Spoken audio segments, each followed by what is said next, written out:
Hello everyone, kitchen is the art of home ಅಂತಾರೆ. ನೀವೆಲ್ಲ ಕೇಳ್ತಾ ಇದ್ರಿ ಹೇಗೆ ನಿಮ್ಮ ಕಿಚನ್ ಇಷ್ಟು ಕ್ಲೀನಾಗಿ ಇಷ್ಟು ನೀಟಾಗಿ ಮೇಂಟೈನ್ ಮಾಡಿರ್ತೀರಾ ಅಂತ. ನಾನು ಕೂಡ ಮೆಸ್ ಮಾಡ್ಕೊತೀನಿ ಅಡುಗೆ ಮಾಡಬೇಕಾದ್ರೆಲ್ಲ.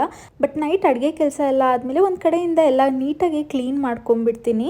ಇವತ್ತು ಅಷ್ಟೇ ಚಾಪಿಂಗ್ ಬೋರ್ಡ್ ಎಲ್ಲ ಬ್ಲ್ಯಾಕ್ಗೆ ಸ್ವಲ್ಪ ಗಲೀಜಾದಾಗ ಅನ್ನಿಸ್ತಿತ್ತು. ಸೊ ಹಾಗಾಗಿ ನಾನು ಚಾಪಿಂಗ್ ಬೋರ್ಡ್ನ ಲೆಮನ್ ಹಾಗೂ ಬೇಕಿಂಗ್ ಸೋಡಾಯಿಂದ ಕ್ಲೀನ್ ಮಾಡ್ಕೊತಾ ಇದ್ದೀನಿ. ಜಸ್ಟ್ ಅದನ್ನು ನೀಟಾಗಿ ಸ್ಕ್ರಬ್ ಮಾಡ್ಕೊಂಡು ಆನಂತರ ಒಂದು 2 hours ಡ್ರೈ ಆಗೋದಕ್ಕೆ ಬಿಟ್ಟು ಆಯಿಲ್ನ ಗ್ರೀಸ್ ಮಾಡಿ ಇಡ್ತಾ ಇದ್ದೀನಿ. ಹಾಗೆ ಹೋಮ್ ಟೂರ್ ವಿಡಿಯೋನು ಕೂಡ ಮಾಡಿ ಅಂತ ಕೇಳ್ತಾ ಇದ್ದೀರಾ. ಬೇಗ ಹೋಗಿ ನನ್ನ ಯೂಟ್ಯೂಬ್ ಚಾನೆಲ್ನ ಸಬ್ಸ್ಕ್ರೈಬ್ ಮಾಡಿ.